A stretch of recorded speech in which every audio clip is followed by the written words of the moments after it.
The white lace of the wedding dress tangled around Simone Harris's legs as she ran through the church parking area, her heart beating so hard she thought it might break through her chest.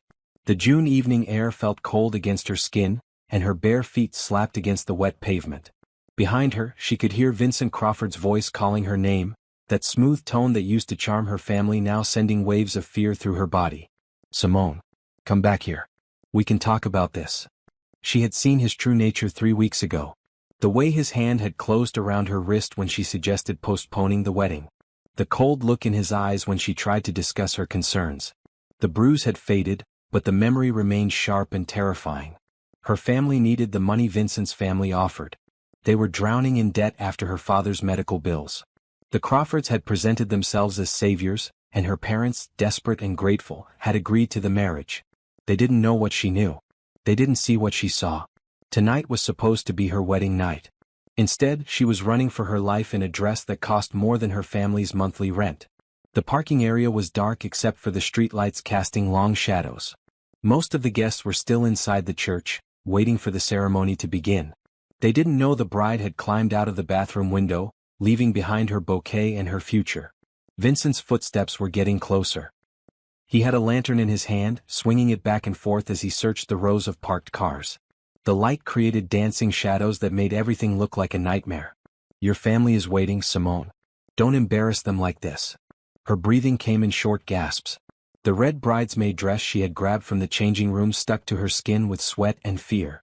She had managed to tear off most of the wedding dress in the bathroom, leaving it in pieces on the floor. The red dress was easier to move in, though it was never meant for running. She needed to hide. She needed to think. She needed to breathe.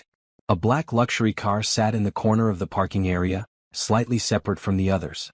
It gleamed even in the dim light, expensive and imposing. The kind of car that belonged to someone important. Simone didn't think. She just moved. The car door was locked, but the back door on the opposite side opened when she tried it.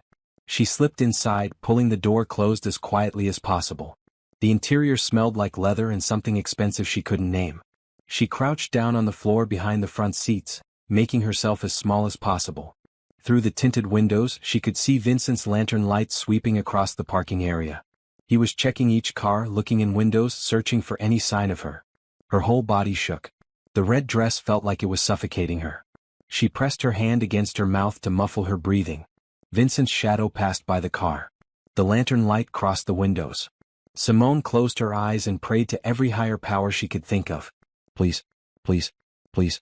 The footsteps moved past. The light faded. She stayed frozen in position, afraid to move, afraid to breathe too loudly. Minutes passed like hours. Her legs cramped from the awkward position, but she didn't dare shift.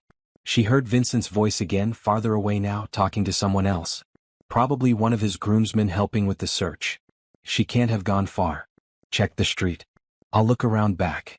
More footsteps. More voices. The search was expanding. Simone knew she couldn't stay hidden in this car forever. Eventually, someone would find her. Eventually, Vincent would drag her back to that church, and this time there would be no escape. But for this moment, she was safe. For this moment, she could breathe. The car's interior was spacious and comfortable. She could see a laptop bag on the front passenger seat, some files with a company logo she didn't recognize. Whoever owned this car had money. Real money. The kind that made Vincent's family wealth look small. She wondered what kind of person drove a car like this. Probably someone at the wedding, maybe a business associate of Vincent's father. Someone who would hand her right back to her fiancé without a second thought. The realization made her stomach turn. She was trapped. Even in her hiding place, she was trapped. Time passed slowly. The sounds of the search seemed to move away from the parking area. Maybe they thought she had made it to the street. Maybe they were checking nearby shops and cafes. Simone's body began to relax slightly, though the fear never left. She shifted carefully, trying to ease the cramp in her legs. The movement made her bare foot brush against something soft on the car floor. A blanket maybe, or a jacket. She was so tired. The adrenaline that had carried her through the escape was fading, leaving behind exhaustion and pain. Her feet hurt from running on pavement. Her arms ached from tearing off the wedding dress. Her heart hurt from the weight of everything she was leaving behind. Her phone was gone, left in her purse back at the church. She had no money, no identification, nowhere to go. Her family would be furious. Vincent would be relentless in his search. She had burned every bridge in one desperate moment of self-preservation. But she was alive. She was free. For however long it lasted, she was free. The car door suddenly opened. Simone's heart stopped. She had been so focused on her thoughts that she hadn't heard the approaching footsteps. She looked up in terror, expecting to see Vincent's face. Instead, she saw a stranger. He was tall, with dark hair and eyes that seemed to take in everything at once. He wore an expensive gray suit, the kind that probably cost more than her family's car. His expression was surprised but not angry. For a moment, neither of them moved. Then his eyes softened, taking in her disheveled appearance, the red bridesmaid dress, her bare feet, the terror in her eyes. "Please," Simone whispered. "Please don't tell them I'm here." The man glanced back toward the church, then back at her.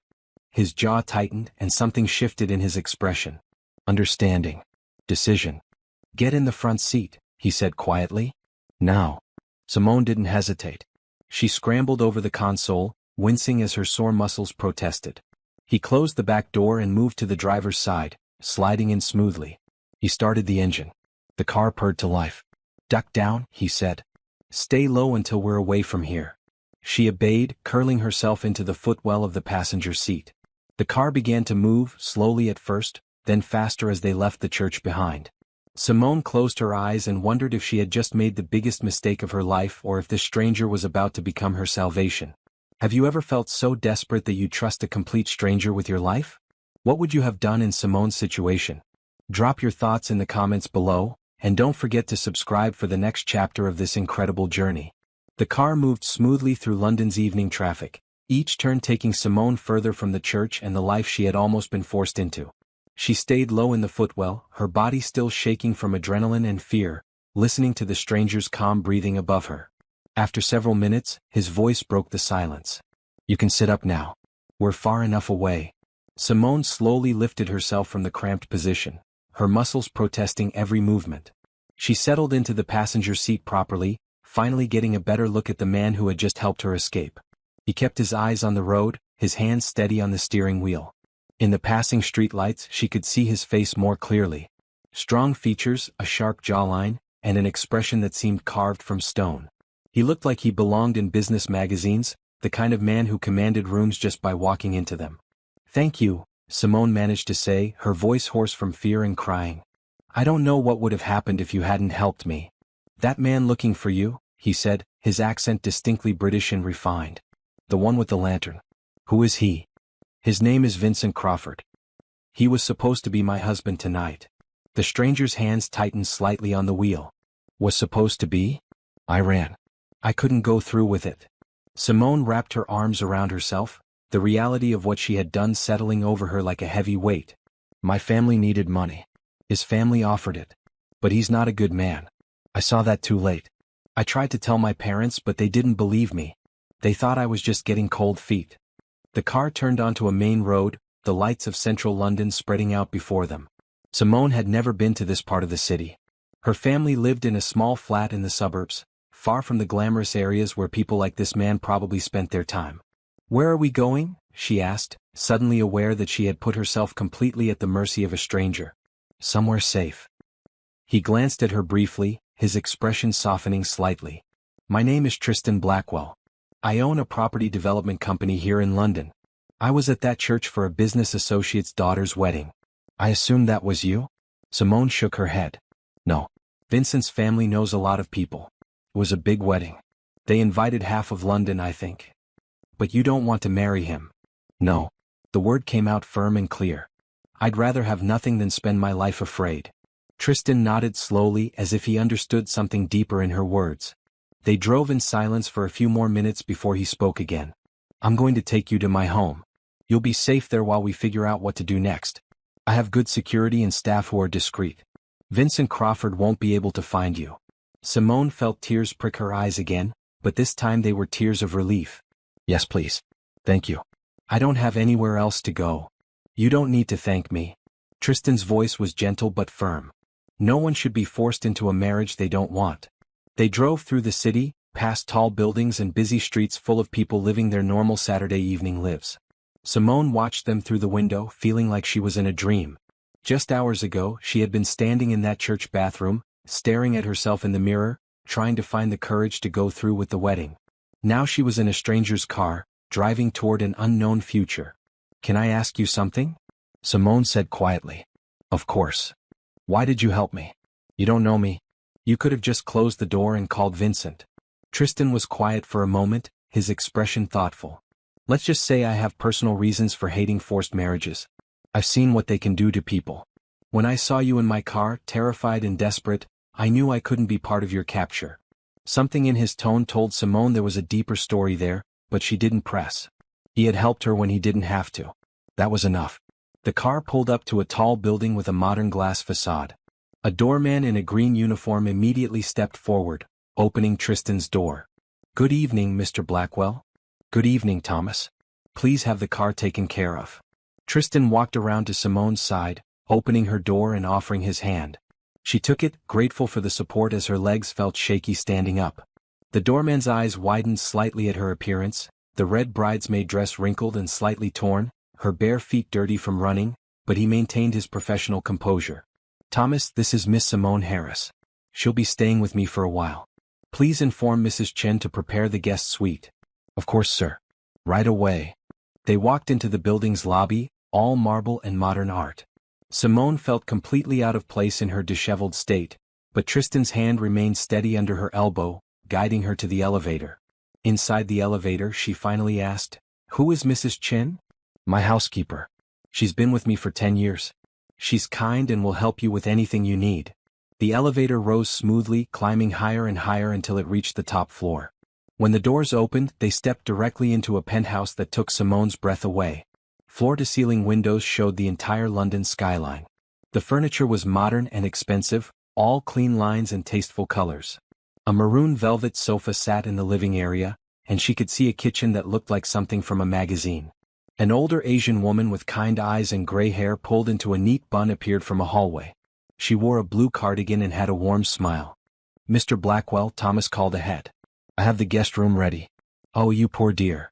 Her attention shifted to Simone, and without hesitation she crossed the room and took Simone's hands in hers. "You look like you've been through something terrible. Come with me. Let's get you comfortable. Mrs. Chen, this is Simone Harris. She'll be staying with us. She needs clothes, food, and safety." "Of course. I'll take care of everything." Mrs. Chen's grip on Simone's hands was firm and reassuring. "I have a daughter about your size. I'll bring some clothes for now and we can sort out proper shopping tomorrow." "Thank you," Simone said, her voice breaking slightly. "Thank you both so much." Mrs. Chen led her down a hallway to a bedroom that was larger than Simone's entire flat. A queen-sized bed with a blue comforter dominated the space, and another wall of windows showed the city lights twinkling in the distance. "The bathroom is through that door. I'll bring towels and clothes. Take a hot shower. You'll feel better." After Mrs. Chen left, Simone stood in the middle of the room, trying to process everything that had happened in the last few hours. She had run from her wedding. She had hidden in a billionaire's car. That billionaire had rescued her and brought her to his home. None of it felt real. But when she caught sight of herself in the mirror on the wall, reality crashed back. Her hair was a mess, her makeup smeared, the red dress torn at the hem. She looked like someone who had barely escaped disaster. Because that's exactly what she was. Mrs. Chen returned with an armful of towels and clothes. "Here you go, dear. The green sweater and jeans should fit. There are fresh slippers by the bed. Take your time in the shower. Mr. Blackwell is ordering dinner. Do you have any food allergies?" "No, I'll eat anything. Thank you." "Good. You look like you need a proper meal." After Mrs. Chen left again, Simone walked into the bathroom. It was all white marble and chrome, with a shower that had more settings than she knew what to do with. She turned on the water, letting it heat up while she carefully removed the red dress. Under the hot water, she finally allowed herself to cry. All the fear, all the stress, all the weight of her decision poured out. She scrubbed her skin until it was pink, washing away the remnants of the day she had almost become someone's unwilling wife. When she emerged, wrapped in a soft towel, she found the green sweater and jeans laid out on the bed along with underclothes still in packages. Mrs. Chen had thought of everything. The clothes fit well enough. The sweater was soft and comfortable, the jeans a bit loose but manageable. She towel-dried her hair and looked at herself in the mirror again. This version of herself looked different. Still scared, still uncertain, but also free. There was a soft knock on the door. "Come in," Simone called. Tristan entered, now changed from his suit into more casual clothes, dark pants and a white shirt. He carried a tray with tea and biscuits. Mrs. Chin thought you might like this while we wait for dinner. How are you feeling? Better. Cleaner. Simone sat on the edge of the bed, accepting the tea gratefully. I still can't believe this is happening. A few hours ago, I was in a church bathroom planning my escape. Now I'm in a penthouse drinking tea. Life can change quickly. Tristan sat in the chair by the window, giving her space. We need to talk about what happens next. Vincent will be looking for you. Your family will be worried. The mention of her family made Simone's heart ache. They're going to be so angry with me. They needed that money. Vincent's family was going to pay off all our debts. How much do they owe? Simone told him the amount, and she saw something flicker in his expression. It wasn't pity exactly. More like understanding. I'll take care of it, he said simply. What? No, I couldn't ask you to do that. You're not asking. I'm offering. His voice was firm but kind. Your family shouldn't suffer because you refused to marry a man who would hurt you. I'll settle their debts. Consider it done. Simone opened her mouth to protest but stopped. The user's instructions were clear. She should accept help with gratitude. Thank you, she said softly. I don't know how I'll ever repay you. You don't need to repay me. Just focus on building the life you want. That's payment enough. A timer beeped from the kitchen and Mrs. Chen's voice called out, "Dinner's ready." They moved to the dining area, where Mrs. Chen had set out a simple but delicious meal. Roasted chicken, vegetables, fresh bread. Simone realized she hadn't eaten since breakfast and she was starving. As they ate, Tristan explained his plan. Tomorrow, I'll have my lawyers draw up papers to break the engagement contract. I'll also make it clear to the Crawfords that you're under my protection. They'll back off. Why would they listen to you? Tristan's smile was slightly grim. Because I'm Tristan Blackwell. In London's business world, that name carries weight. They won't want me as an enemy. Are you dangerous? The question slipped out before Simone could stop it. Not to people who don't deserve it. But I have a reputation for being ruthless in business. It's a reputation I've earned. People respect it or they fear it. Either way, they listen. After dinner, Mrs. Chin showed Simone how to work the entertainment system in her room and brought her some books from the penthouse library. Tristan said goodnight, reminding her that she was safe and could call for anything she needed. Alone in the luxurious guest room, Simone climbed into the soft bed and stared at the ceiling. She thought about Vincent, probably still searching for her. She thought about her parents, discovering their daughter had fled. She thought about the life she had almost been trapped in. And she thought about Tristan Blackwell, the stranger who had become her protector in one unexpected moment. As she drifted off to sleep for the first time in weeks, she felt safe. Morning sunlight streaming through the floor-to-ceiling windows woke Simone. For a moment she forgot where she was. The soft sheets, the expensive bed, the view of London spreading out before her, all felt like a dream. Then reality returned. She had escaped her wedding. She was in Tristan Blackwell's guest room.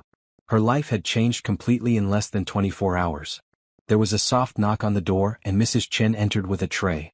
Good morning, dear. I brought you breakfast. Mr. Blackwell is already in his office, but he asked me to check on you. The tray held fresh fruit, toast, eggs, and coffee that smelled wonderful. Simone's stomach growled loudly, making Mrs. Chen smile. Thank you. This looks amazing. Eat up. You need your strength. After breakfast we're going shopping. Mr. Blackwell left his credit card and instructions to get you everything you need. Simone felt uncomfortable accepting more help, but she remembered the instructions. Accept with gratitude. That's very kind of him. I promise I'll pay him back somehow. Mrs. Chin waved a hand dismissively. Mr. Blackwell doesn't do anything he doesn't want to do. If he wants to help you, let him. He has his reasons. After breakfast, Simone dressed in the same green sweater and jeans from the night before. Mrs. Chin appeared with a blue jacket that would keep her warm in the morning air. They took a car to a shopping district Simone had only seen in magazines. The stores were the kind where you needed an appointment just to browse. But Mrs. Chin walked in confidently, and soon Simone was being measured and fitted for clothes. Pick what you like, dear, Mrs. Chin encouraged. Don't worry about the price. Mr. Blackwell's instructions were clear. Get whatever you need. Simone chose carefully, not wanting to take advantage of Tristan's generosity. Simple dresses, jeans, comfortable shirts. But Mrs. Chin kept adding things to the pile. A beautiful maroon dress for special occasions. A warm red coat. Blue sweaters that brought out her eyes. You deserve nice things, Mrs. Chin said firmly when Simone protested. Stop thinking about the cost and start thinking about what makes you happy. It was strange advice, but Simone tried to follow it. For years her life had been about sacrifice. Helping her family. Putting others first. Now someone was telling her to think about herself. They returned to the penthouse with several bags. Mrs. Chin helped her organize everything in the large closet in the guest room. As they worked, Mrs. Chin talked about her life, how she had worked for Tristan for 10 years, how he was demanding but fair. "He's not actually dangerous, you know," Mrs. Chin said, hanging up a dress. "He just wants people to think he is. It protects him. But I've seen his kind heart. He'll do anything for people he cares about." "Why does he need protection?" Simone asked. Mrs. Chen's expression grew sad. "That's his story to tell, not mine. But I will say this. He understands what it's like to feel trapped. He won't let that happen to you." In the afternoon, Tristan returned from his office.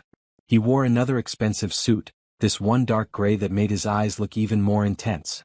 He found Simone in the living room looking at the books on his shelves. "How was shopping?" he asked, loosening his tie. "Mrs. Chin spent a fortune. I feel guilty." "Don't. You needed clothes. Now you have them. It's not complicated." He poured himself a glass of water from the kitchen. "My lawyers are preparing the documents to break your engagement. They'll be ready tomorrow. I've also had my team look into Vincent Crawford.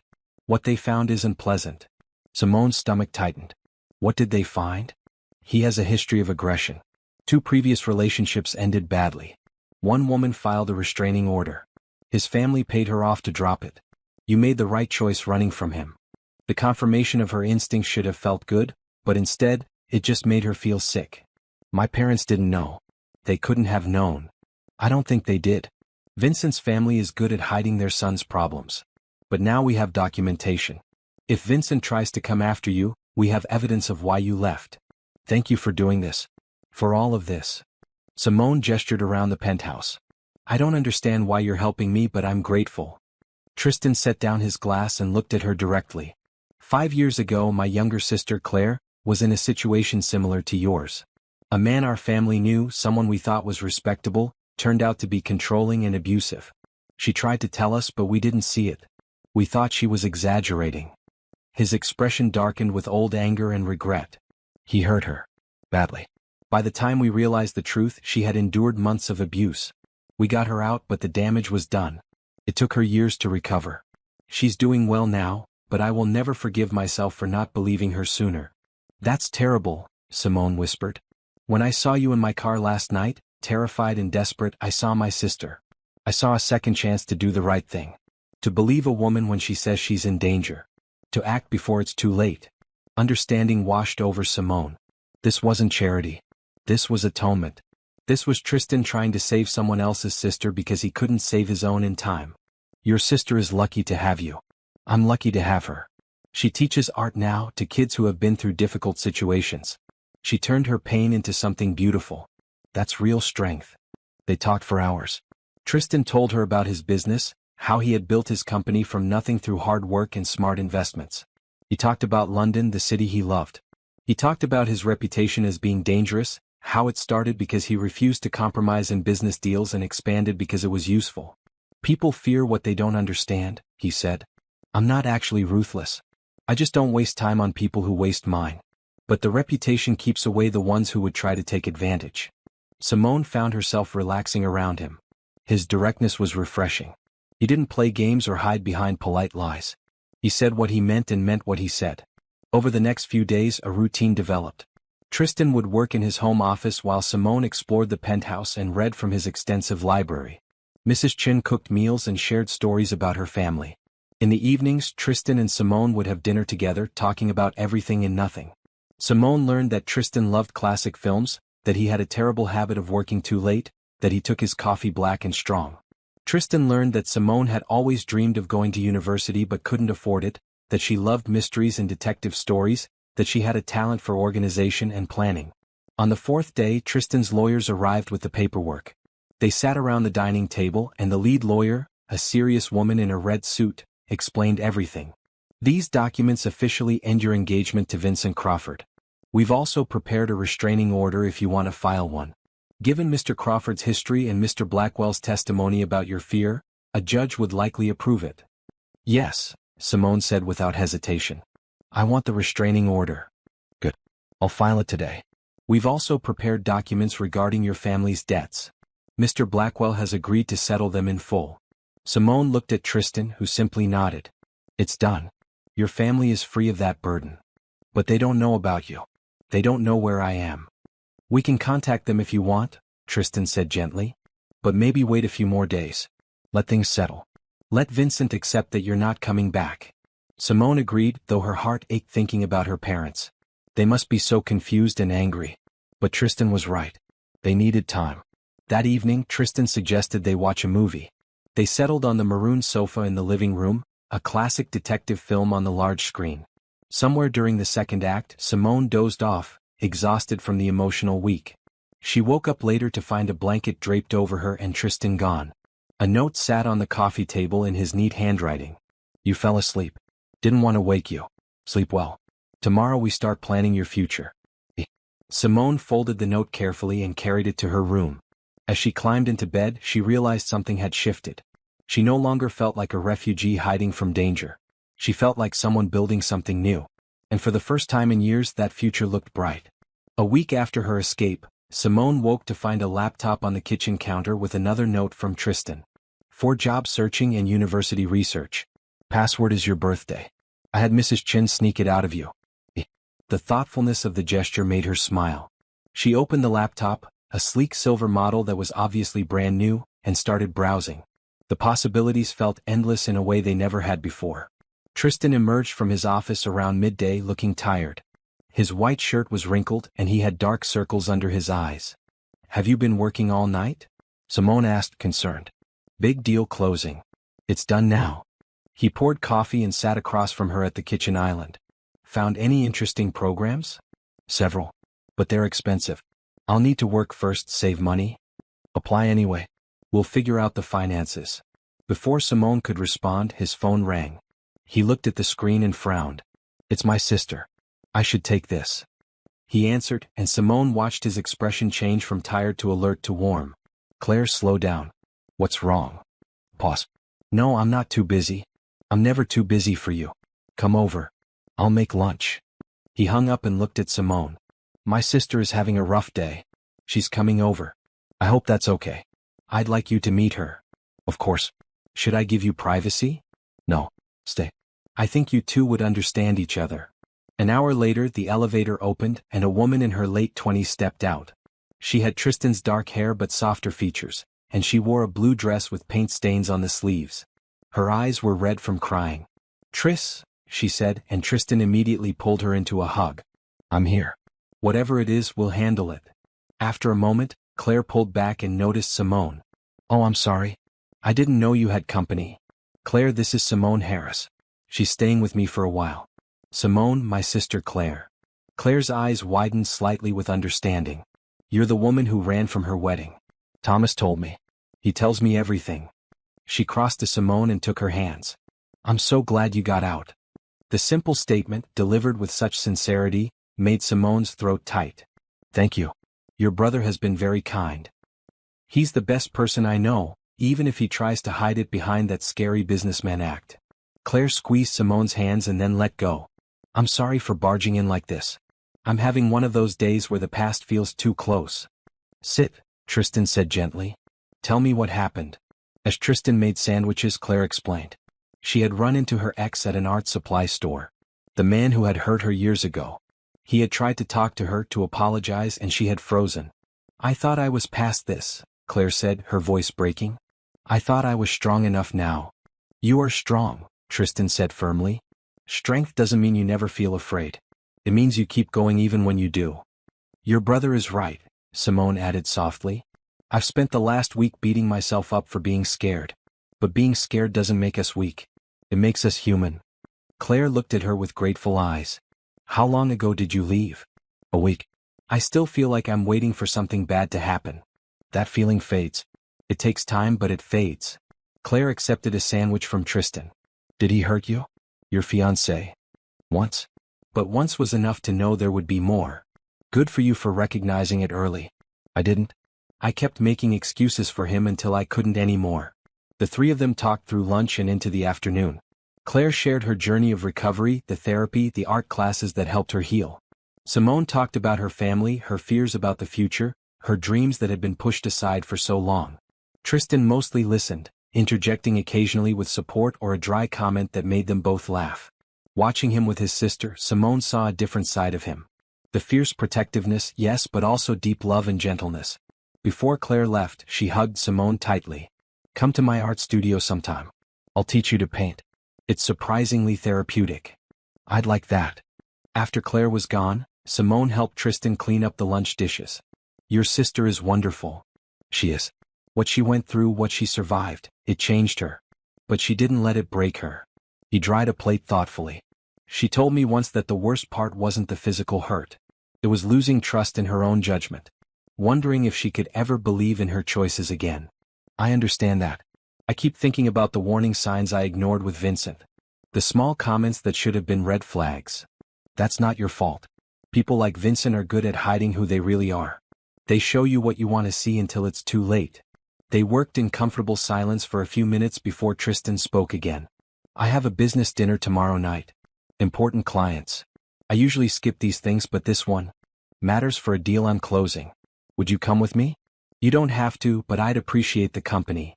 Simone's first instinct was to refuse. She didn't belong at fancy business dinners. But then she remembered the instructions. "Accept help and opportunities with gratitude."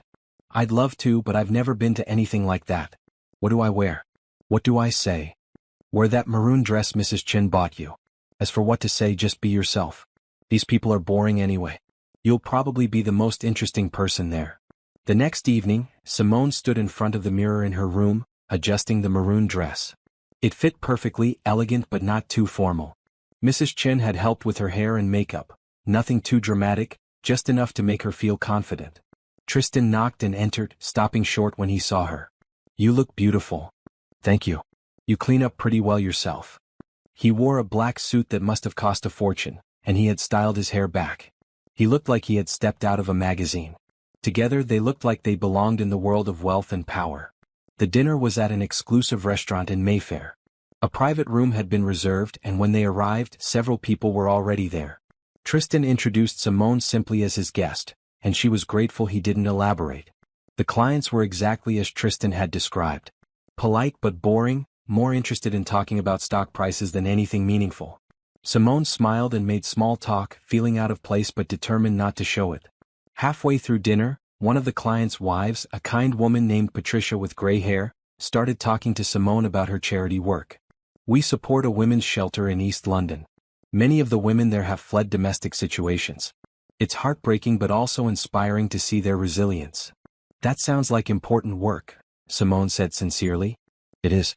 We're always looking for volunteers. The women need support, guidance, people who understand what they've been through." Something clicked in Simone's mind. "I'd like to help. If you need volunteers, I have time and I think I could relate to what those women are going through." Patricia's face lit up. "Really? That would be wonderful. Here, take my card. Call me next week and I'll introduce you to the shelter director." Tristan, who had been listening to the conversation while pretending to focus on business talk, caught her eye and smiled. It was a small smile, but it held pride and approval. After dinner, as they drove home, Tristan said, "You were great tonight. Patricia has been trying to get me to volunteer at that shelter for years. I write checks, but she wants actual involvement. She'll be thrilled you're interested." "I am interested. I kept thinking about what Claire said about turning pain into something beautiful. Maybe I can help other women who are where I was a week ago." "You absolutely can. And I think it will help you too. Helping others often helps us heal ourselves." They arrived back at the penthouse, and Mrs. Chen had left tea and cookies in the kitchen before going home for the night. They sat in the living room, tea in hand, still in their formal clothes. "Thank you for taking me tonight," Simone said. "I know you didn't have to. I wanted to. You're easy to be around. You don't treat me like Tristan Blackwell, the feared CEO. You just treat me like a person. That's all you are. A person who happens to be very successful and kind. Most people don't see the kind part. They just see the success and assume the worst. Their loss." Simone set down her teacup. "Can I ask you something personal?" "Always. Do you ever get lonely? In this big penthouse with all your success, do you ever wish for something simpler?" Tristan was quiet for a long moment. "Yes, often. Success is nice, but it can be isolating. People want things from you. They see opportunities, not a person. It's rare to find someone who doesn't want anything except your company. I want your company, Simone said softly. Not your money, not your connections. Just you. The air between them shifted, becoming charged with something neither of them had acknowledged until that moment. Tristan looked at her, really looked at her, and Simone felt her breath catch. Simone, he started, but she interrupted. I know this is complicated. I know I'm in a vulnerable place. But I also know that I enjoy every moment I spend with you. I wake up looking forward to our conversations. I go to sleep thinking about the things you said. This isn't gratitude talking. This is me genuinely caring about you. I care about you too. More than I probably should, given the circumstances. He stood and moved to the window looking out at the city. But you're right about one thing. This is complicated. You've just escaped one situation. I don't want you to feel pressured into another. Simone stood and walked to him. What if this isn't pressure? What if this is just two people who found each other at the right time? Tristan turned to face her. The look in his eyes was intense, full of feelings he was clearly trying to control. Give it time. Get settled in your new life. Figure out who you are outside of your family's expectations and Vincent's control. If you still feel this way in a month, 2 months, we'll talk about it. It was sensible. It was mature.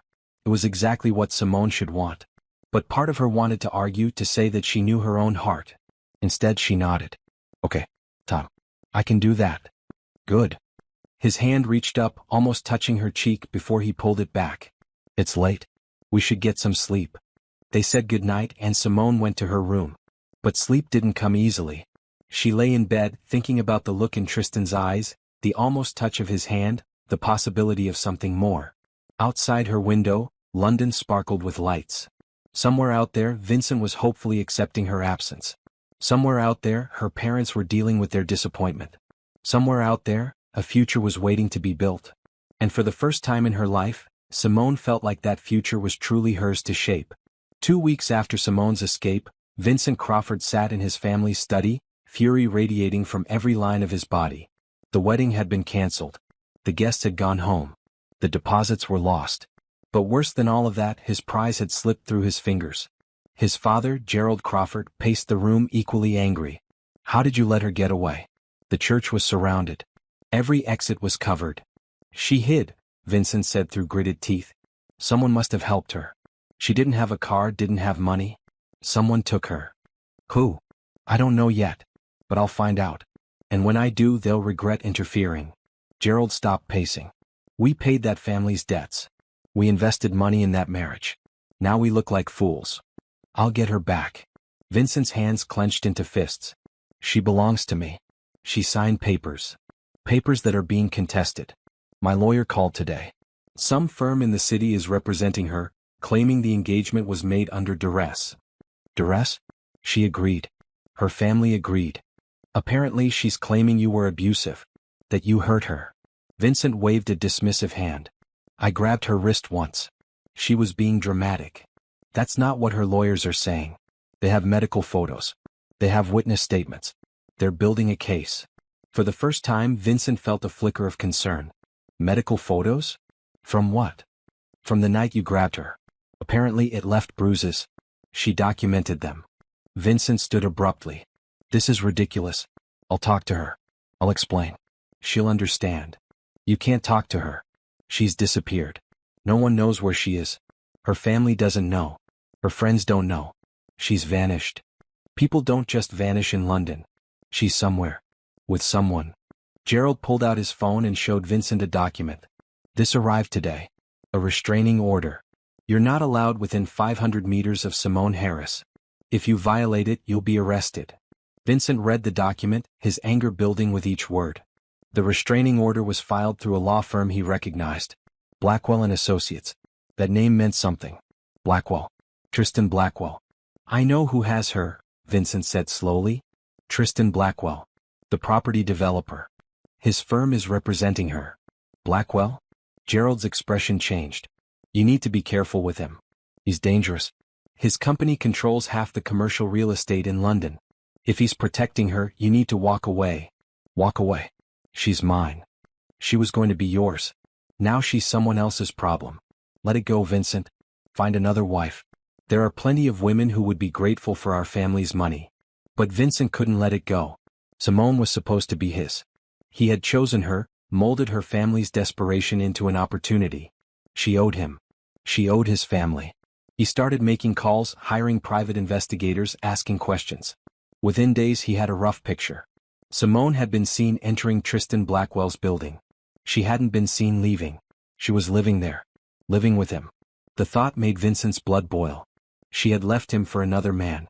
A richer man. A more powerful man. She was probably laughing at him right now, enjoying her upgrade. He stood outside Blackwell's building one evening watching the windows. Somewhere up there, Simone was comfortable and safe, thinking she had escaped. But Vincent was patient. He would wait for the right moment. He would remind her that she had made promises, signed papers, accepted money. She would learn that running had consequences. Meanwhile, in the penthouse high above, Simone was unaware of Vincent's surveillance. She had started volunteering at the women's shelter Patricia had told her about. 3 days a week, she went to East London and worked with women who were rebuilding their lives after leaving abusive situations.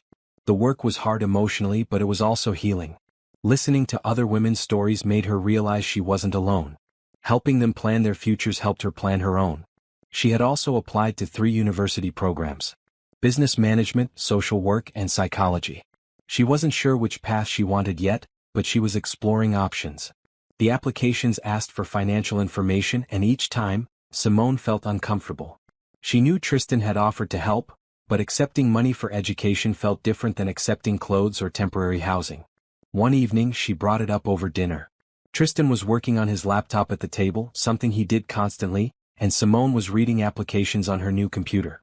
The university applications ask about funding, she said. I don't have any savings. I don't have any income. I can't put your name down as a sponsor without feeling like I'm taking advantage. Tristan looked up from his screen. You're not taking advantage. I offered. But it's a lot of money. Years of tuition, books, living expenses. I spend more on art pieces I never look at. Education is actually useful. Let me help. Why are you doing all this? You already saved me from Vincent. You've given me a place to live. You settled my family's debts. Why do more? Tristan closed his laptop and gave her his full attention. Because I can. Because I want to. Because watching you discover yourself and chase your dreams is more satisfying than any business deal I've ever closed. The intensity in his voice made Simone's heart race. They had been circling around their feelings for 2 weeks, both aware of the attraction but respecting the time Tristan had suggested they take. Tristan, she started, but her phone rang. It was an unknown number. She answered hesitantly. Hello? Simone.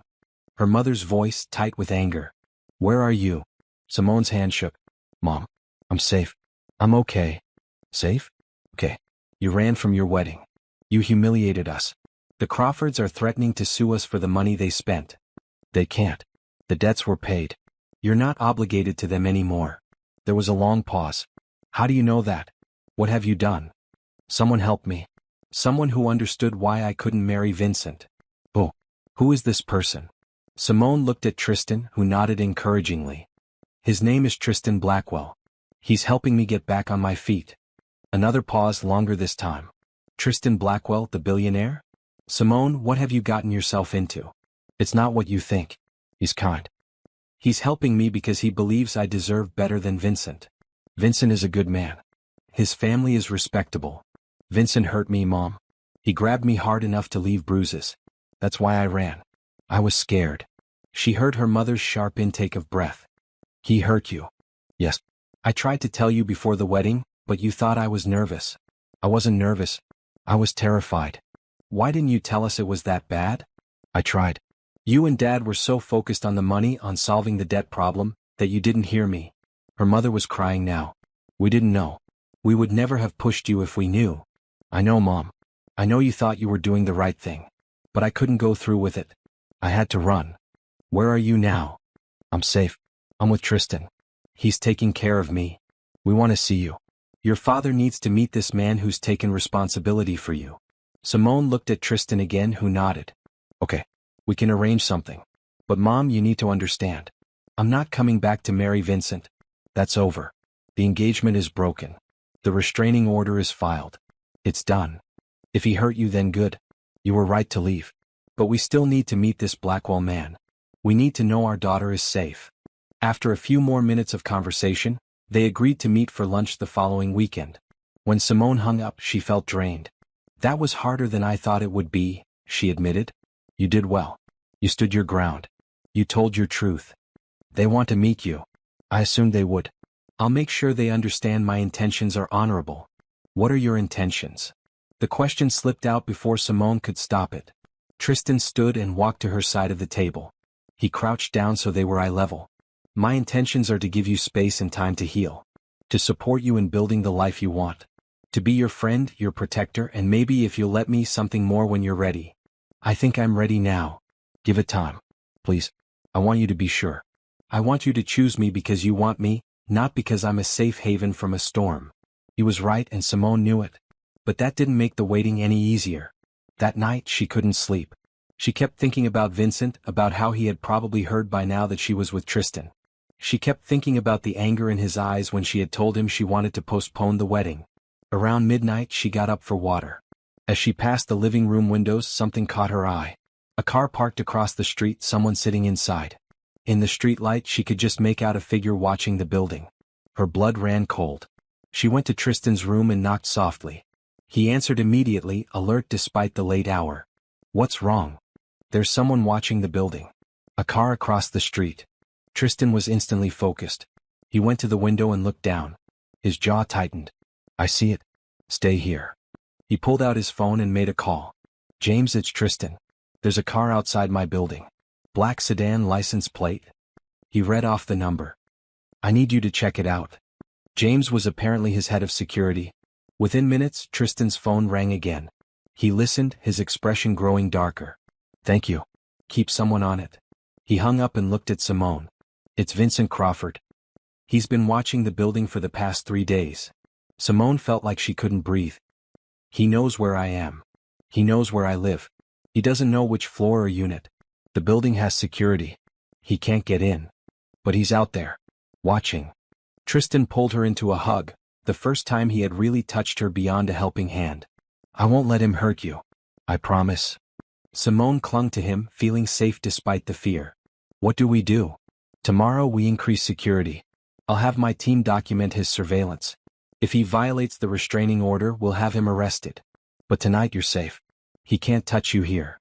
They stood there for a long moment, Simone wrapped in Tristan's arms, both of them looking out at the city that held danger and promise in equal measure. "I'm not letting you go," Tristan said softly. "Not to him. Not to anyone. You're under my protection and I don't break my promises." "I know." Simone looked up at him. "I trust you." And she did. Completely. Whatever happened next, she knew Tristan would keep her safe. The next morning, Tristan's security team was already in place. Cameras were monitoring the street. Guards were stationed at all entrances. When Simone expressed concern about the cost, Tristan just shook his head. "Your safety is worth more than money." Vincent's car disappeared by midday, but the security remained. Tristan wasn't taking chances. That weekend, they met Simone's parents at a quiet restaurant in North London. Her father, Thomas Harris, was a tall man with gray hair and tired eyes. Her mother, Joyce, looked older than Simone remembered, worn down by stress and worry. The introduction was tense. Thomas looked at Tristan with suspicion, clearly trying to understand why a billionaire would help his daughter. Joyce kept glancing between Simone and Tristan, searching for something in their interaction. "Mr. and Mrs. Harris," Tristan said formally, shaking their hands. "Thank you for agreeing to meet with me. We want to know our daughter is safe," Thomas said bluntly. "We want to understand what's happening." They sat, and for a moment no one spoke. Then Simone reached across the table and took her parents' hands. "I'm sorry for running. I'm sorry for the embarrassment. But I couldn't marry Vincent. He hurt me and I was afraid he would hurt me worse." Joyce's eyes filled with tears. "We didn't know, baby. We truly didn't know." "I know. You were trying to help. The debt was crushing us." The Crawford seemed like an answer. "But we should have listened," Thomas said, his voice rough with emotion. "When you came to us with concerns, we dismissed them. We failed you. You didn't fail me. You did what you thought was best. But Vincent wasn't a good man. Mr. Blackwell helped me see that clearly." All eyes turned to Tristan, who met their gaze steadily. "I found Simone hiding in my car the night of the wedding. She was terrified. I've seen that kind of fear before in my own sister. I couldn't ignore it." "So you took her in?" Thomas asked. Just like that? Yes. And before you ask, my intentions are completely honorable. Simone is living in my guest room. My housekeeper, Mrs. Chen, is there daily. Simone is free to come and go as she pleases. I'm simply providing a safe place while she gets back on her feet. He also paid off your debts, Simone added. You're free from what the Crawfords were holding over you. Thomas and Joyce exchanged shocked looks. You did what? Joyce asked. I settled the debt. It seemed like the right thing to do. Simone shouldn't have been forced into marriage because of financial problems. Tristan's tone made it clear this wasn't up for negotiation. That must have been a lot of money, Thomas said slowly. It was manageable. I'm fortunate to be in a position to help. Why? Joyce asked the question they were all thinking. Why would you do all this for a stranger? Tristan was quiet for a moment, and Simone saw him choose his words carefully. Because 5 years ago I didn't help someone who needed it. My sister was in a situation similar to Simone's, and I didn't see it soon enough. She suffered because I was blind. I won't make that mistake again. The honesty in his answer seemed to satisfy Joyce. Thomas still looked suspicious but less hostile. What are your intentions with our daughter? Thomas asked directly. Long term. What's your plan? My plan is to support her in building the life she wants. She's applied to universities. She's volunteering at a women's shelter. She's figuring out who she is outside of other people's expectations. When she's ready, when she's stable, if she chooses to, we might explore something more. But that's her choice, not mine. Something more, Joyce repeated. You have feelings for her. Tristan didn't hesitate. Yes, I do. But I respect her too much to push. She's been through trauma. She needs time to heal. Simone felt her cheeks warm. They had skirted around their feelings in private, but hearing Tristan state them so plainly to her parents made them real. And you? Thomas asked Simone. How do you feel? I care about him. He's been nothing but kind and respectful. But he's right. I need time. I need to figure out who I am before I can figure out who I want to be with. The conversation shifted to safer topics. They talked about Simone's volunteer work, her university applications. Tristan talked about his business in ways that made it understandable, not intimidating. By the end of lunch, the tension had eased. Before they left, Joyce pulled Simone aside. He's a good man. I can see that. But be careful with your heart, baby. You've been through so much. I know, Mom. I'm being careful. But I also think he might be worth the risk. Joyce hugged her tightly. You look happy.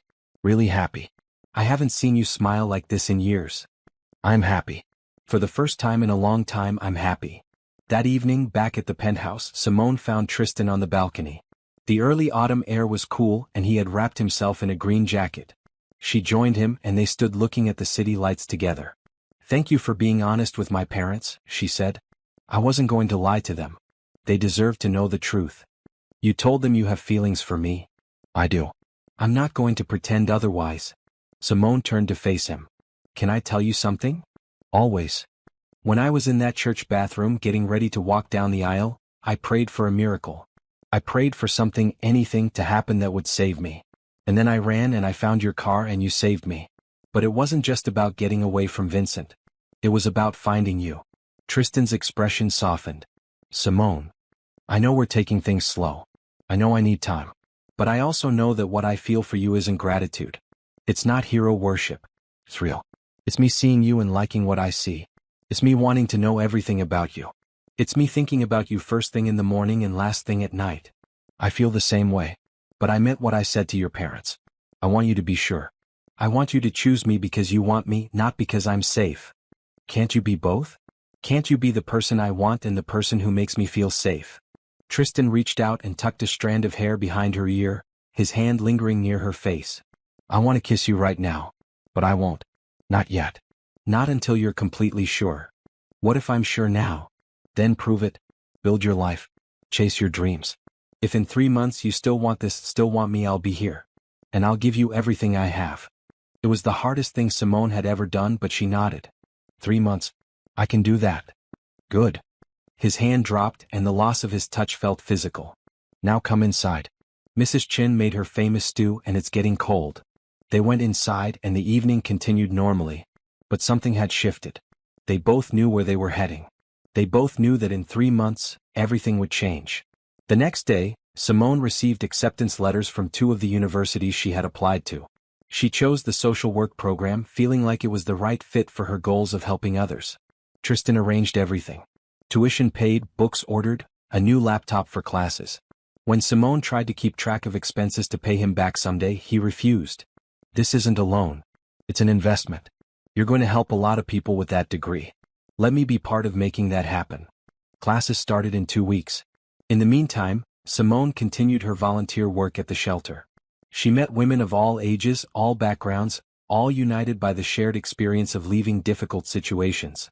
One afternoon, she was sitting with a young woman named Rachel who had just left her husband. Rachel was scared, uncertain, convinced she had made a mistake. What if I can't make it on my own? Rachel asked. What if I need him? Simone took her hand. You don't need him. You need safety. You need peace. You need the chance to be yourself. Those things you can find on your own. And you won't be alone. There are people who want to help. Like you. Yes, like me. And the people at this shelter. And anyone else who understands that leaving takes more courage than staying. Rachel squeezed her hand. How did you do it? How did you leave? I got scared enough that fear of staying was worse than fear of leaving.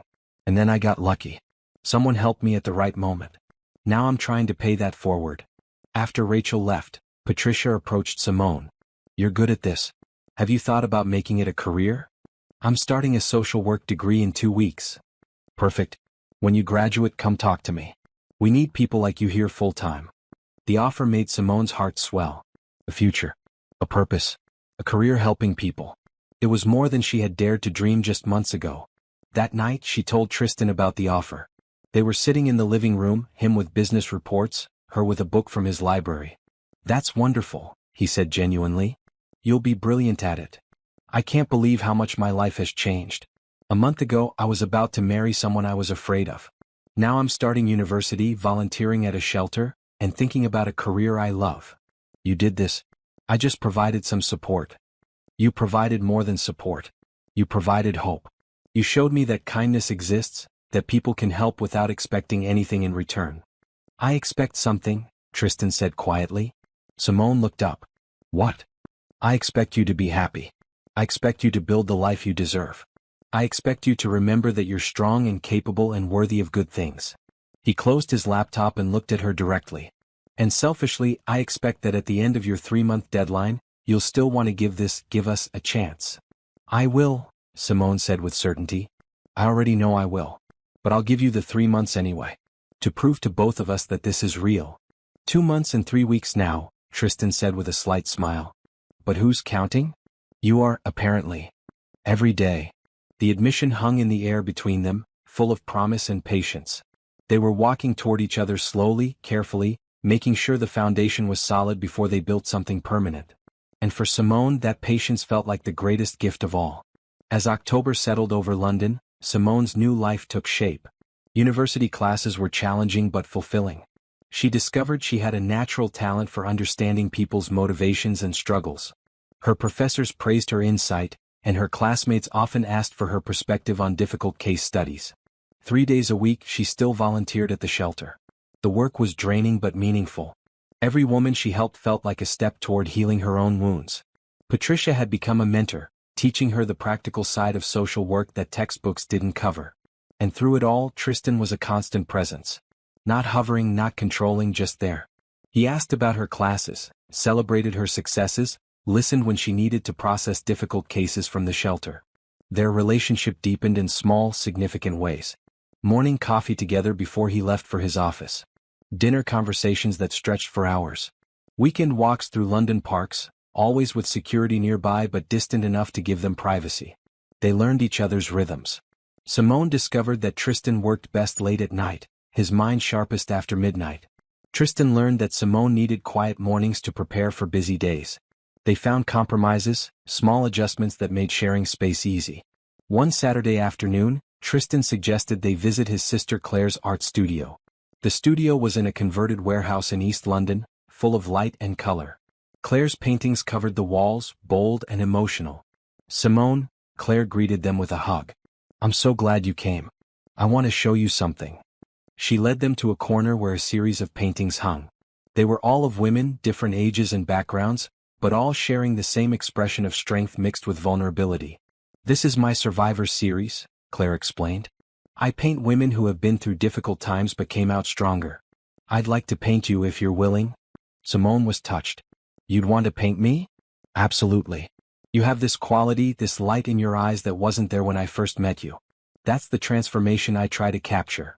I'd be honored. They scheduled sessions for the painting, and Claire set Simone up with an easel and supplies. While I paint you, you paint too. Trust me, it's therapeutic. So began a new routine. Twice a month, Simone spent afternoons at Claire's studio. Claire would paint while Simone experimented with colors and shapes, talking about everything and nothing. During one session, Claire asked, "How much longer on your 3-month deadline?" 6 weeks. Why? Because my brother is counting down the days like a kid waiting for Christmas. He's completely in love with you, you know? Simone's hand stilled on the canvas. He told you that? He didn't have to. I can see it. The way he talks about you, the way his whole face changes when you enter a room. I've never seen him like this with anyone. I feel the same way about him. Then why wait? Why not just tell him now? Because he asked me to wait. Because he wants me to be sure.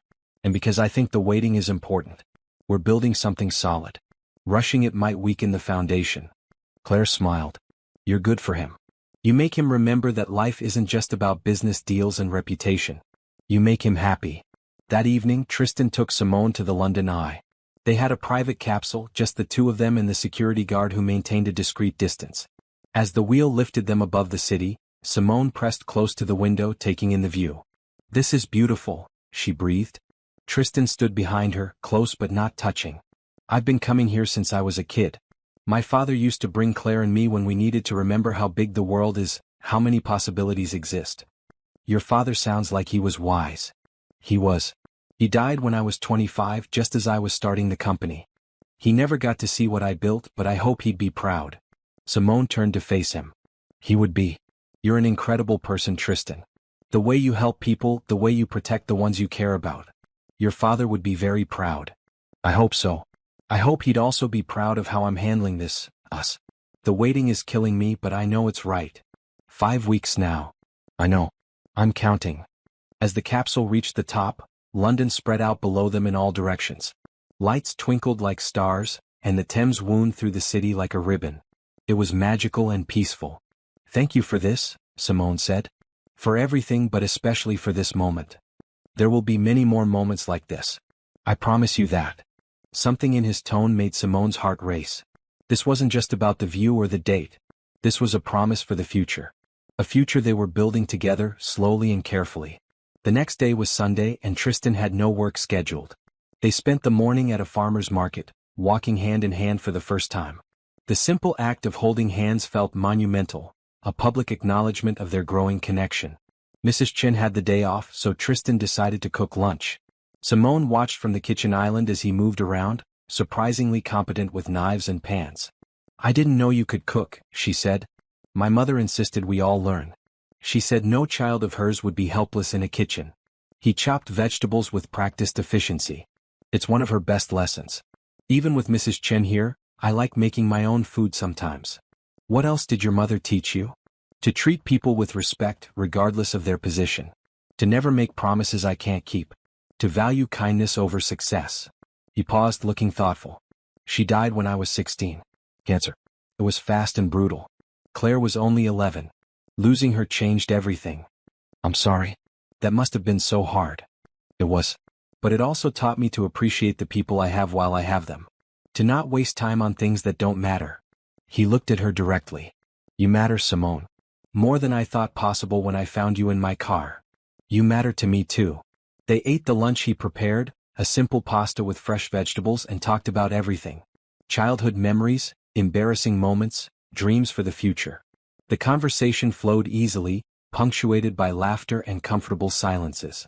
In the afternoon, they watched an old movie on the maroon sofa. Halfway through, Simone's head drifted onto Tristan's shoulder. He adjusted slightly, making her more comfortable, and they stayed that way for the rest of the film. When the movie ended, neither moved. The afternoon sun streamed through the windows, bathing the room in golden light. This is nice, Simone murmured. Just being here with you. It is. His arm came around her shoulders, holding her gently. I could get used to this. 4 weeks and 6 days. Tristan laughed softly. Now who's counting? Both of us, apparently. They stayed on the sofa as the afternoon faded into evening, talking and simply being together. It was one of those perfect days that felt suspended in time, where nothing dramatic happened but everything shifted. That week, Simone had midterm exams. She studied hard, using the desk in her room in the quiet of the penthouse. Tristan adjusted his schedule, working from home so he could be nearby if she needed anything. The day of her final exam, she came home exhausted but relieved. Tristan had ordered her favorite takeout and had set up a celebration in the living room. "You worked hard," he said simply. "You deserve to celebrate." They ate and watched another movie, this time a comedy that had them both laughing. When Simone fell asleep on the sofa again, Tristan carried her to her room, tucking her in carefully before retreating to his own space. She woke briefly as he was leaving and mumbled, "Stay." He hesitated at the door. "Simone, you're half asleep." "I know. But I want you to stay. Just sit with me for a while." He came back, sitting in the chair by her bed. "I'll stay until you fall asleep." "Thank you." Her eyes drifted closed. "You're the best thing that ever happened to me, Tristan Blackwell." "You're the best thing that ever happened to me too, Simone Harris." She fell asleep with a smile on her face, feeling safe and loved. The next morning she woke to find a blanket draped over Tristan, who had fallen asleep in the chair. He looked younger in sleep, the hard edges of his businessman persona softened. She watched him for a moment, her heart full. This was the man she wanted. This was the future she was choosing. And in 4 short weeks she could tell him that without hesitation. When he woke and found her watching him, he smiled. "Good morning." "Good morning. You stayed all night." "I said I'd stay until you fell asleep." "Apparently I fell asleep first." They shared breakfast in her room, a first in their time together. It felt intimate and right, like a preview of future mornings. 3 weeks and 5 days, Simone said. "But who's counting?" Tristan replied with a grin. "We both are." And they were. Every day brought them closer to the moment they could finally stop waiting and start living. The first snow of November fell on a Tuesday, dusting London in white. Simone stood at the penthouse windows watching the flakes drift past. Behind her, Tristan was on a phone call with a client, his voice calm and professional. She had finished her midterm exams with excellent grades. Her volunteer work at the shelter was going well, with Patricia hinting at a paid position after graduation. Her life was coming together in ways she had never imagined. And in 2 weeks the waiting would be over. 2 weeks until she could tell Tristan everything she felt without reservation. The peace shattered when Tristan's phone rang. He looked at the screen, frowned, and answered. "Blackwell." Simone watched his expression change from neutral to hard. "I see. Where?" Pause. "Keep him under observation. I'll call my lawyers." Another pause. "No, don't approach him yet. Let's see what he does." He hung up and looked at Simone. "Vincent Crawford is outside the building again. He's been there for 2 hours. Fear gripped Simone's chest. "He's back. Apparently. My security team has been monitoring him. He's just sitting in his car watching." "Why won't he give up? It's been 2 months. Tristan's expression was grim. "Because people like Vincent don't handle rejection well. He sees you as property he lost. He wants you back not because he loves you but because he can't accept losing." "What do? We document everything. Every time he violates the restraining order we report it. Eventually he'll either give up or do something that gets him arrested." But Vincent didn't give up. Over the next 3 days he appeared outside the building at different times. Sometimes in the morning, sometimes in the evening. Always just sitting in his car watching. Simone became afraid to leave the penthouse. She skipped her volunteer shifts. She attended her classes remotely when possible. The freedom she had fought for felt threatened. Tristan noticed her fear and decided action was needed. "We're going out tonight. To dinner. With full security. You're not going to hide from him." "But what if he follows us? What if he causes a scene?" "Then my security will handle it. And I'll make sure he understands that harassing you has consequences." That evening they went to a restaurant in Kensington. The security team was subtle but present, watching for any sign of Vincent. Inside, the restaurant was warm and elegant, with candles on every table. Simone wore her maroon dress, the one she had worn to the business dinner. Tristan wore his black suit. They looked like any other successful couple enjoying an evening out.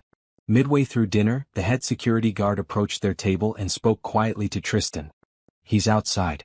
Parked across the street." Tristan's jaw tightened, but his voice remained calm. "Keep monitoring. If he approaches, intercept him." Simone felt her appetite disappear. He followed us. He's obsessed. But we're not going to let him control our lives. Finish your meal. We're not running.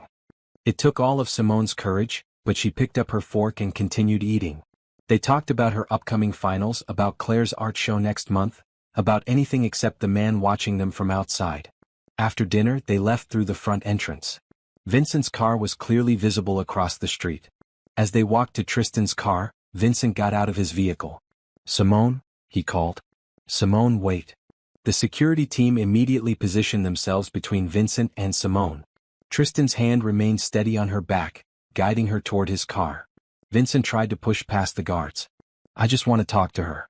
Simone, please. We need to talk." Simone turned and Tristan allowed it. She looked at Vincent, really looked at him, and felt nothing but pity and relief. "There's nothing to talk about, Vincent. It's over. Please accept that and move on." "Move on? You humiliated me. You humiliated my family. You owe me an explanation." "I owe you nothing. You hurt me. You scared me. I did what I had to do to stay safe." "Safe? With him?" Vincent's gaze shifted to Tristan with pure hatred. "You left me for money. For his money. I left you for my safety.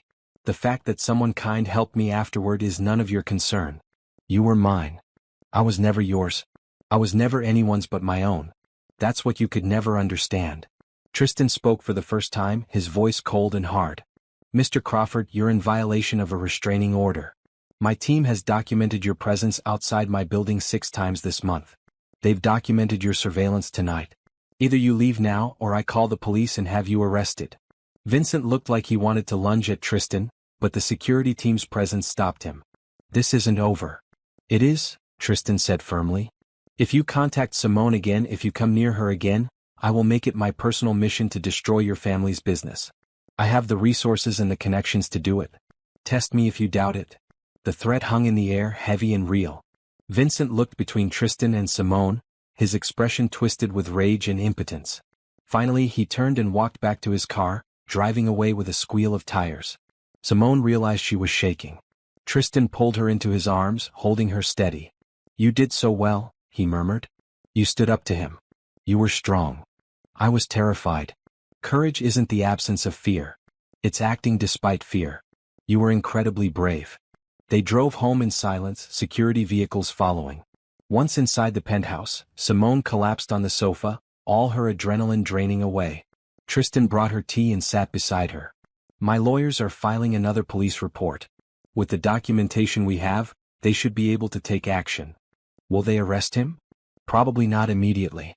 But they'll warn him. And if he violates the order again, yes, they'll arrest him. I thought I was done being afraid of him. But tonight, seeing him, I was that girl in the church bathroom again. But you didn't run. You faced him. You told him the truth. That's not weakness. That's strength." Simone leaned against Tristan's shoulder, and he wrapped his arm around her. They sat that way for a long time, finding comfort in each other's presence. 10 days, Simone said quietly. 10 days, Tristan agreed. And then everything changes. What if Vincent keeps showing up? What if he never gives up? Then we deal with it. Together. You're not alone in this anymore. The next morning, Tristan's lawyers delivered good news. Vincent's violation of the restraining order had been documented and reported. The police had issued a formal warning. If Vincent appeared near Simone again, he would be arrested immediately. But better than that, Tristan's threat had apparently worked. His lawyers had heard through their connections that Vincent's father had gotten involved, furious that his son's obsession might cost them Tristan's business enmity. Gerald Crawford had personally assured Tristan's team that Vincent would not be a problem going forward. "They're sending him to their company offices in Edinburgh," Tristan explained over breakfast. Apparently, his father decided distance is the best solution. Vincent will be running their Scottish operations, far from London. "So it's really over?" "It's really over. Vincent's gone. You're safe." Simone felt a weight lift from her shoulders that she hadn't realized was still there. "I can't believe it. After all this time, he's just gone. Not gone because he wanted to be. Gone because his father forced him. But the result is the same. You're free." To celebrate, Tristan suggested they visit Claire's studio. When they arrived, Claire took one look at Simone's face and smiled. "Something good happened. Vincent is leaving London. He's being transferred to Scotland. It's finally over." Claire hugged her tightly. That's wonderful news. I'm so happy for you. They spent the afternoon painting and talking. Claire was putting finishing touches on her portrait of Simone, and she let Simone see it for the first time. The painting was beautiful and honest. Simone saw herself as Claire saw her, strong but vulnerable, determined but gentle. The woman in the painting was someone Simone was proud to be. This is who you've become, Claire said softly. This is who you always were, just buried under fear. But you found her again. Simone wiped tears from her eyes. Thank you for seeing me this way. Thank you for letting me capture it. That evening, back at the penthouse, Simone and Tristan had dinner on the balcony despite the cold. They bundled in warm jackets and scarves, eating Mrs. Chen's stew and watching the city lights twinkle below. 9 days, Simone said. 9 days, Tristan confirmed. Are you still sure? About us? More sure than I've ever been about anything. These past 2 months have been the happiest of my life. Not because of the penthouse or the clothes or the university. Because of you. Because of who I get to be when I'm with you. Tristan reached across the small table and took her hand. I feel the same way. You've made me remember what it's like to care about something other than work. To want something more than success. What do you want? I want you. I want mornings together and evenings like this. I want to support your dreams and share mine with you. I want to build a life that matters, not just a business that succeeds. That's what I want too. They finished dinner and moved inside, settling on the sofa with hot chocolate. A movie played on the screen, but neither paid much attention. They were too focused on each other, on the future that was just days away. Simone, Tristan said quietly, when the waiting is over, when we can finally acknowledge this publicly, I want to do it right. I want to take you on real dates. I want to introduce you as my girlfriend, not my guest. I want everyone to know how I feel about you. I want that too. All of it. Good. Because I'm planning something special for day 90. Our first official date. You're planning something? Maybe. His smile was mysterious. You'll have to wait and see. 9 days suddenly felt like an eternity, but it was also comforting. They had waited this long. They could wait a little longer. And when the waiting was finally over, everything they had built would be solid and real and permanent. The final week of waiting passed in a blur of activity. Simone had her last university classes before the holiday break. Her professors praised her final papers, and one suggested she consider graduate school after completing her bachelor's degree. Patricia from the shelter formally offered Simone a paid internship starting after graduation. You're exactly what we need here. Someone who understands, who cares, who has the education and the heart. Say yes. Simone accepted gratefully, knowing this was the beginning of her career. Her parents visited again, this time more relaxed. They had met Tristan several times now and had accepted that he was genuinely helping their daughter. Over dinner at the penthouse, Thomas pulled Tristan aside. I want to thank you properly, Thomas said, for everything you've done for Simone. For our family. We can never repay you. You don't need to repay me. Seeing Simone happy, seeing her thrive, that's payment enough. She's different now. Confident. Strong. That's partly because of you. That's all her own strength. I just gave her space to find it. Joyce hugged Simone goodbye at the end of the evening. You're in love with him, aren't you? Yes. Completely. Good. He's in love with you too. Anyone can see it. Be happy, baby. You deserve it. 3 days before the deadline, Claire called. I need you both at my studio tomorrow. I'm having a small showing of my Survivors series, and I want you to see it before anyone else. At the studio the next day, Simone gasped. The walls were covered with Claire's paintings, each one a portrait of a different woman. Each face told a story of pain transformed into strength. In the center wall, given the place of honor, was Simone's portrait. The title card read, Rebirth. Simone Harris. 2024. You're the centerpiece of the collection, Claire explained. Because your story embodies what this series is about. Escape, healing, and transformation. Simone couldn't stop crying. It's perfect. Thank you.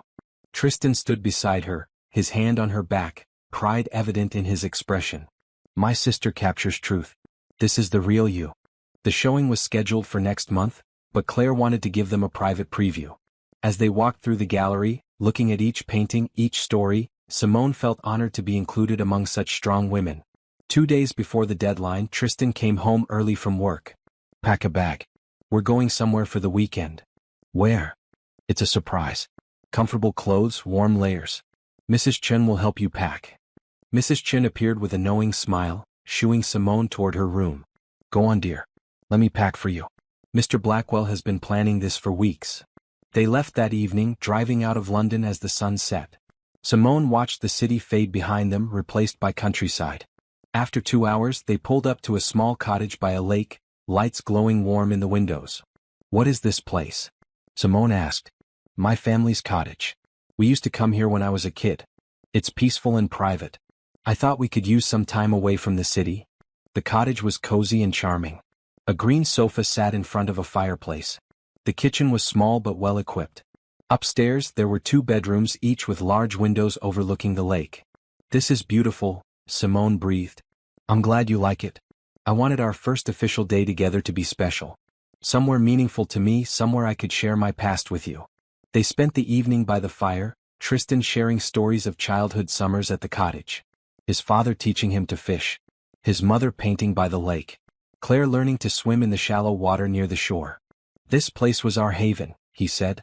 "A place where we could just be a family, away from business and expectations. I wanted to be our haven too." The next day, the 90-day deadline arrived. Simone woke to frost on the windows and the smell of coffee brewing downstairs. She dressed quickly in the blue sweater Mrs. Chen had packed and went to find Tristan. He was on the small deck overlooking the lake, 2 mugs of coffee in hand. When he saw her, his smile was soft and genuine. "Good morning. Happy day 90. Happy day 90. Simone took the coffee he offered. "You really counted every single day." "Every single one. Though I'll admit, the last week has been torture." They stood in comfortable silence, watching the morning sun burn off the mist rising from the lake. Finally, Tristan set down his mug and turned to face her. "Simone Harris, 3 months ago I found you hiding in my car, terrified and desperate. I helped you because it was the right thing to do. But somewhere along the way, it became about so much more than helping. It became about you. About who you are, how you think, the way you see the world. It became about the fact that I wake up every morning looking forward to seeing you. I go to sleep every night grateful that you're in my life. I've fallen completely, irreversibly in love with you." Simone's eyes filled with tears. "I love you too. I've loved you for weeks now, but I wanted to wait to give us the time you asked for. But I love you, Tristan. I love your kindness and your strength. I love how you protect people without making them feel weak. I love your dry humor and your late-night work sessions and the way you care so deeply but try to hide it. I love everything about you." Tristan pulled her into his arms, and for a long moment, they just held each other. Then he pulled back slightly, his hand cupping her face. "Can I kiss you now? I've been waiting 90 days for you to kiss me. So yes, please." Their first kiss was soft and gentle, full of promise and patience finally rewarded. When they pulled apart, both were smiling. "Worth the wait," Tristan murmured. "Definitely worth the wait." They spent the rest of the day at the cottage, taking a long walk around the lake, cooking lunch together, sitting by the fire and talking about the future. Their future together. "I want you to officially move into the penthouse," Tristan said. "Not as my guest but as my partner. We can redecorate however you want. Make it our space, not just mine." "I'd love that. Though I like it the way it is. Still, it should feel like yours too. And I want you to keep pursuing your dreams. The internship, the career, all of it. I'll support you however you need. I want to support your dreams too. Tell me what you want beyond business success." Tristan thought for a moment. "I want to use my resources for more than just profit. Maybe start a foundation that helps women leaving abusive situations. Fund shelters, legal aid, education programs. Use what I have to make a real difference." "That sounds perfect. I'd love to help with that." They talked for hours, planning and dreaming. The foundation idea grew more detailed. Simone suggested they involve Claire and Patricia, building a team of people who understood the issue personally. As evening fell, they stood on the deck again, watching the sunset paint the sky in shades of pink and orange. "Thank you for waiting," Tristan said. "For giving us time to be sure. This feels right in a way nothing else ever has." "It is right. We're right. I've never been more certain of anything." That night, they sat by the fire, Simone tucked against Tristan's side. They had waited 90 days to be together. Now they had a lifetime to look forward to. The next morning they drove back to London, hand in hand the entire way. When they arrived at the penthouse, Mrs. Chen was waiting with a knowing smile. "I assume the waiting is over?" she asked.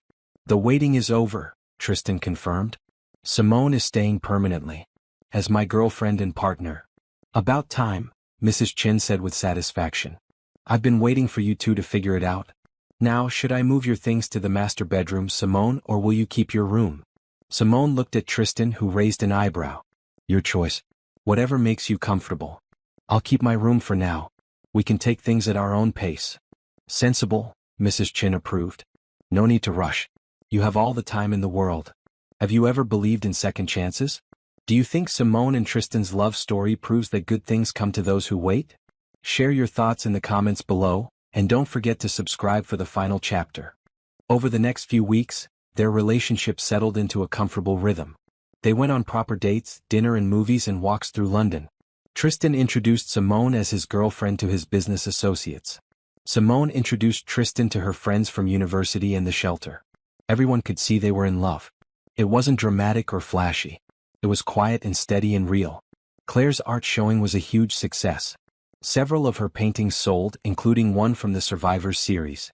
But Simone's portrait remained unsold, not because no one wanted it, but because Claire refused to sell it. That one stays with family, Claire said firmly. At the showing, Simone met many of London's art community. Several people wanted to commission Claire for portraits. A gallery owner offered her a solo exhibition.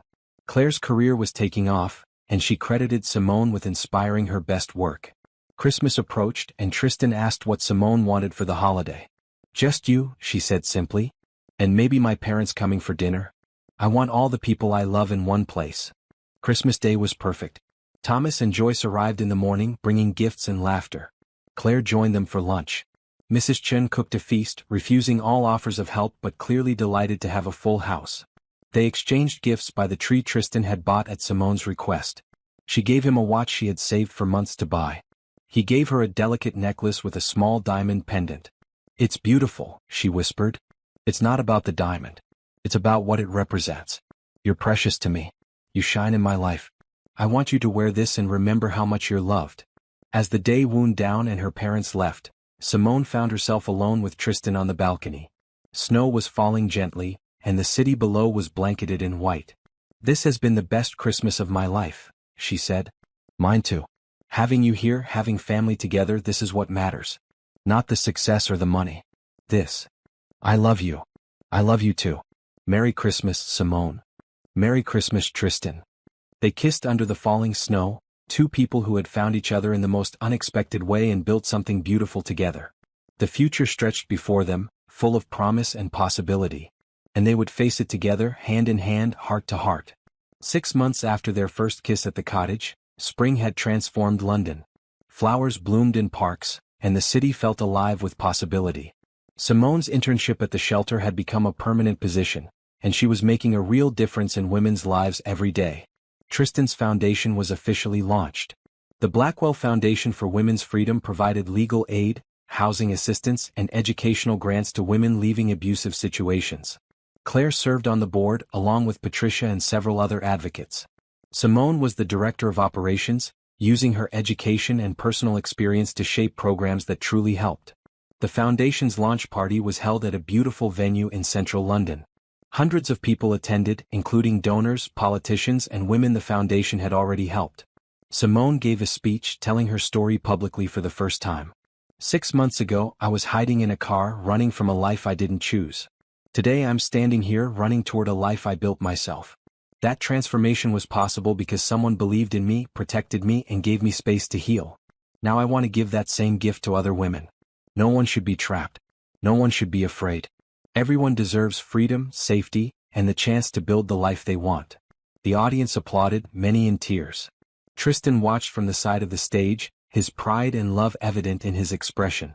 After the party, they returned to the penthouse, exhausted but happy. Mrs. Chen had left them a light dinner and a note congratulating them on the foundation's success. You were incredible tonight, Tristan said as they ate.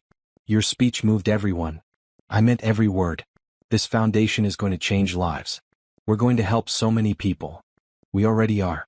I got a call today from our legal team. 3 women contacted us for help within hours of the launch. They heard about the foundation and reached out.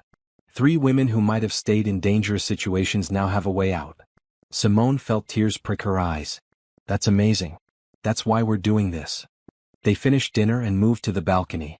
It had become their favorite spot, a place where they could talk and dream while looking at the city they both loved. Simone, Tristan said, his voice suddenly serious. I want to talk to you about something. Okay. What is it? We've been together for 6 months now. 6 incredible, perfect months. You've moved from the guest room to my room. You've made this penthouse our home. You've built a career and a life and a future. I've watched you transform into the strongest, most amazing woman I've ever known. Tristan, Simone started, her heart beginning to race. Wait. Let me finish. 6 months ago I said we should wait, make sure this was real. Well, I'm sure. I've been sure for months. You're everything I didn't know I needed. You make me laugh, you challenge me, you support me. You make every day better just by being in it. I can't imagine my future without you in it. I don't want to imagine it. He dropped to one knee, pulling a small velvet box from his pocket. Simone Harris, will you marry me? Will you build a life with me? Will you let me spend every day trying to make you as happy as you've made me? Simone couldn't breathe. Tears streamed down her face. This moment, this question, it was everything she wanted. Yes, she managed to say. Yes, absolutely yes. Tristan slipped the ring onto her finger. It was perfect, a simple diamond set in platinum, elegant and timeless. Then he stood and pulled her into his arms, kissing her deeply. When they pulled apart, both were laughing and crying at the same time. I love you so much, Simone said. I can't believe this is real. It's real. You're real. We're real. And we're going to have an amazing life together. They spent the rest of the evening on the balcony, calling family and friends with the news. Claire screamed with joy. Simone's parents cried happy tears. Mrs. Chin had apparently known it was coming and had champagne ready in the refrigerator. I helped him pick the ring, Mrs. Chin admitted with a smile. He's been planning this for weeks. It's perfect. Everything is perfect. Over the next few months they planned their wedding. Not a huge production but something intimate and meaningful. They decided on the cottage by the lake where they had shared their first kiss. Claire would officiate, having gotten ordained specifically for this purpose. Simone's parents would be there, along with Mrs. Chin, Patricia, and a small group of close friends. That was all they needed. The foundation continued to grow. More women reached out for help. More donors contributed. More lives were changed. Simone worked tirelessly, pouring her heart into making sure every woman who came to them got the support she needed. Tristan continued running his business empire, but with a new focus. He sought out projects that benefited communities, that created jobs and opportunities. His reputation shifted from feared CEO to respected philanthropist. Their wedding day arrived in late summer. The cottage was decorated with simple flowers and bright colors: red roses, blue hydrangeas, maroon dahlias. A green arch stood by the lake where they would say their vows. Simone wore a dress Claire had helped her choose, simple and elegant in cream silk. No white wedding dress that might remind her of the day she ran. This was different. This was her choice. Tristan wore a blue suit, his eyes shining when he saw Simone walking toward him. The ceremony was short and sweet. Claire spoke about love that comes from respect, from choosing each other every day. Simone and Tristan wrote their own vows. Tristan went first. Simone, the day I found you in my car, I thought I was saving you. But the truth is, you saved me too. You reminded me what matters. You showed me that success means nothing without someone to share it with. You made me believe in love again. I promise to protect you, support you, and love you every day for the rest of my life. Simone's hands shook as she began her vows. Tristan, you gave me freedom when I needed it most. You gave me safety, support, and space to become myself. You never tried to control me or own me. You just loved me exactly as I am. You showed me what healthy love looks like. I promise to be your partner, your friend, and your love. I promise to build a life with you that matters. I promise to choose you every single day. They exchanged rings and Claire pronounced them married. Their first kiss as husband and wife was soft and full of promise. The small reception that followed was full of laughter and joy. Thomas gave a toast about how Tristan had saved his daughter and given their family peace. Joyce cried happy tears through the entire event. Mrs. Chin beamed like a proud mother. As the sun set over the lake, Simone and Tristan stood together where they had shared their first kiss months ago. How does it feel to be Mrs. Blackwell? Tristan asked. Perfect. Right. Like everything led to this moment. She looked at her ring, then at him. Thank you for waiting. Thank you for giving me time to heal and grow. Thank you for choosing me. Thank you for building this life with me. There's nowhere else I'd rather be.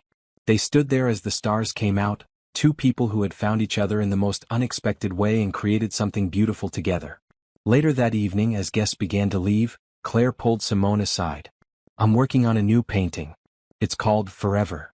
It's you and Tristan on your wedding day. I want to capture this happiness. I'd love that. You've captured so much of my journey already. Because your journey is beautiful. From running away to running toward. From fear to love. From darkness to light. That's a story worth painting. The next day, Simone and Tristan drove to the airport for their honeymoon in Italy. 2 weeks of sun, art, and exploring together. On the plane, Simone leaned against Tristan's shoulder. I keep thinking about that night in the church bathroom. How scared I was. How I didn't know how I was going to escape. If you had told me then that I'd end up here, married to someone who loves me, doing work I'm passionate about, I wouldn't have believed you. Life has a way of surprising us. The hardest moments sometimes lead to the best outcomes. Do you ever regret helping me? All the complications, Vincent's harassment, the time and money you invested. Tristan turned to look at her directly. Not for a single second. You're the best thing that ever happened to me. I'd do it all again in a heartbeat. I love you. I love you too. Now and forever. The plane took off, carrying them toward new adventures and new memories. Behind them, London held their home, their work, their friends and family. Ahead of them, Italy promised romance and exploration. But more than that, ahead of them stretched a lifetime of choosing each other, supporting each other, loving each other. 3 years later, Simone stood in the nursery of their penthouse, now renovated to include a bright yellow room for their baby daughter. Little Emma, no wait, they had decided against that name. Little Grace slept peacefully in her crib. The foundation had expanded to include programs in 5 cities. Hundreds of women had been helped. Lives had been changed. Claire's art career had taken off internationally. Her Survivors series toured museums around the world, with Simone's portrait always included. Simone had completed her graduate degree while pregnant, balancing motherhood and career with Tristan's full support. They had bought the cottage by the lake permanently, making it their weekend retreat from city life. Life wasn't perfect. There were challenges, busy days, moments of exhaustion. But there was love. Constant, steady, unwavering love. Tristan appeared in the nursery doorway. She's asleep? Finally. She fought it, but she's out now. He came to stand beside Simone, both of them looking down at their sleeping daughter. She's beautiful. Just like her mother. She's going to be strong. We'll make sure of that. She'll never doubt her worth or her choices. She'll have great role models. A mother who chose freedom and built an incredible life. A father who will always protect her but never control her. Simone leaned against Tristan, feeling his arm wrap around her waist. We did it. We built something real and lasting. We did. And we're just getting started. Later that night, they stood on their balcony one more time looking at the city lights. The same view they had shared countless times before, but somehow always new. Do you ever think about that night? Simone asked. When you found me in your car? Sometimes. I think about how close I came to just calling security. How my whole life would be different if I had. No you, no Grace, no foundation. Just business and loneliness. I think about it too. How hiding in your car was the best decision I ever made. How running toward an unknown future was braver than staying in a known nightmare. You've always been brave. From that first moment, you were brave. We were both brave. Taking a chance on each other. Building something when we had every reason to be cautious. Tristan turned her to face him, his hands gentle on her shoulders. Simone Blackwell, I would choose you 1,000 times. In 1,000 different lifetimes, I would always choose you. And I would always run to your car and hide. They laughed, the sound carrying across the balcony and into the night. Then they went inside, to their home, to their life, to their future. A future built on freedom, kindness, and love. A future they chose together. A future that began the night a desperate woman hid in a billionaire's car and found not just safety, but everything she had ever dreamed of.